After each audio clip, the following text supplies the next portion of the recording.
ও দিদি ভাই, এবছর তো ধান বেশ ভালোই হয়েছে মনে হয়। দাদা কি সব ধান গোলায় তুলবে নাকি বিক্রি করবে? বিক্রি তো করতেই হবে, না হলে দুটো পয়সা ঘরে আসবে কি করে বল? তোদের বিয়ের সময়ও বাজারে কিছু ধার দেনাও হয়েছে, সেগুলো তো শোধ দিতে হবে।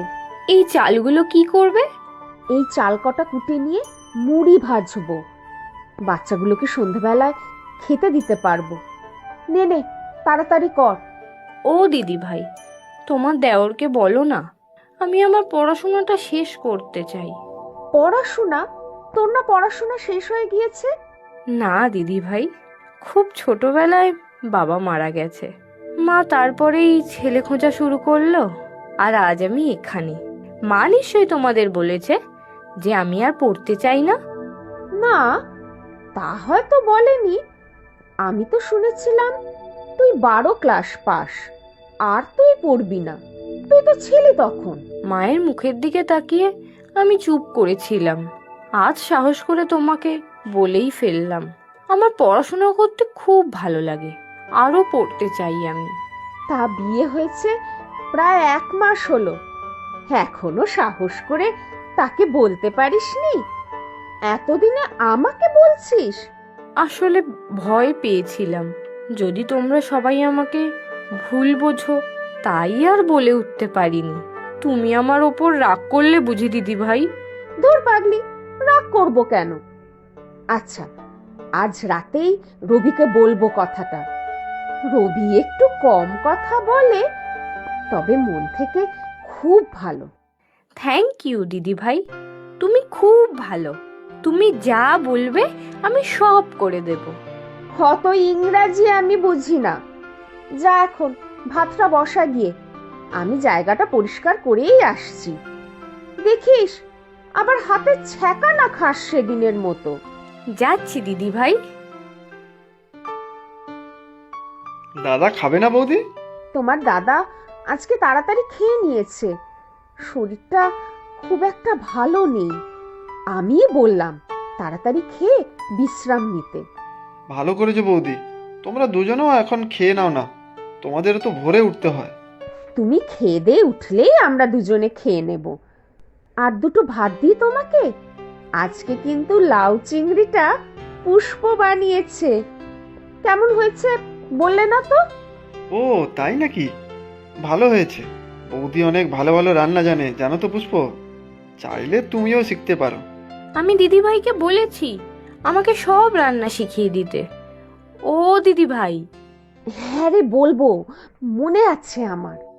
কি বলার আছে? রবি, আমাদের পুষ্প আরো পড়তে চায়। এতদিন ভয় আমাদের বলতে পারেনি, আজকে আমাকে সাহস করে বলল। পড়াশোনা করতে চায় মানে? পুষ্প তো ক্লাস 12 পর্যন্ত পড়েছে। ওর বাড়ির লোকই তো বলেছে যে সে আর পড়বে না, আবার নতুন করে পড়াশোনা কেন? আসলে তখন পড়াশোনার চেয়ে বিয়ে করে নেওয়াটাই বেশি দরকার বলে আমার বাড়ির লোকের মনে হয়েছিল। আমিও কিছু বলতে পারিনি গো। কিন্তু এখন এসব তো সম্ভব নয়, আর কখন পড়াশোনা করবে? আর সংসারের মানুষ তো কম নয়, কাজ তো অনেক। তাছাড়া এত সব খরচ সামলে পড়াশোনা হবে কি করে? না না, সম্ভব নয়। কেন সম্ভব নয় রবি? আমার ছেলে মেয়ে দুটোও তো পড়ছে, তার সাথে পুষ্প না হয় পড়াশোনা করবে। ঠিক সামলানো যাবে খরচা। দেখো, আমি তোমার দাদাকে বলবো এ ব্যাপারে। না না বৌদি, দাদাকে বলো না, দাদা সব সামলে আর পারবে না। তাছাড়া পুষ্প অনেক দূর পর্যন্ত পড়াশোনা করেছে, আর পড়াশোনার কি দরকার? রিনি আর বিট্টুর পড়াশোনার খরচও আরও বাড়বে পরে। তুমি তো কিসের ব্যবসা শুরু করবে বললে, সেটা হলে তো ঘরে কিছু পয়সা আসবে, তাহলে তো কোনো সমস্যা হবে না। আর ব্যবসা অনেক দেরি আছে তার, তার জন্য তো পয়সা লাগবে বৌদি। তুমি আর ওকে পড়াশোনা নিয়ে বেশি আশকারা দিও না। আমাদের মতো সংসারে এত শখ আহ্লাদ চলে না। তাছাড়া ঘরের এত কাজ তুমি একা করবে নাকি?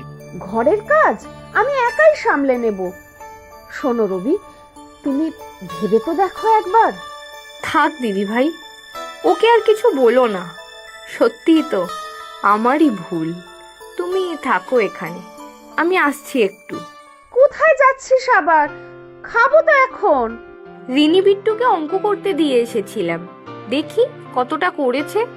তাড়াতাড়ি আসিস কিন্তু পুষ্প। মেয়েটার মনে হয় খুব খারাপ লেগেছে। দেখো না ভাই চেষ্টা করে।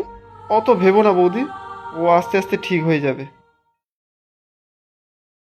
কি রে পুষ্প, মন ভালো নেই বুঝি?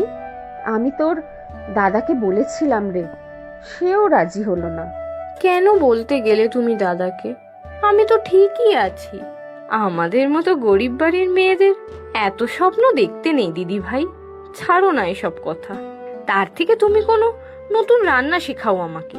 ঠিকই বলেছিস, মেয়েদের একবার বিয়ে হয়ে গেলে রান্নাঘর ছাড়া তাদের আর কোনো জায়গা নেই। আচ্ছা দিদি ভাই, তোমার কোনোদিনও কোনো স্বপ্ন বা ইচ্ছে ছিল না? গরিব ঘরের মেয়ে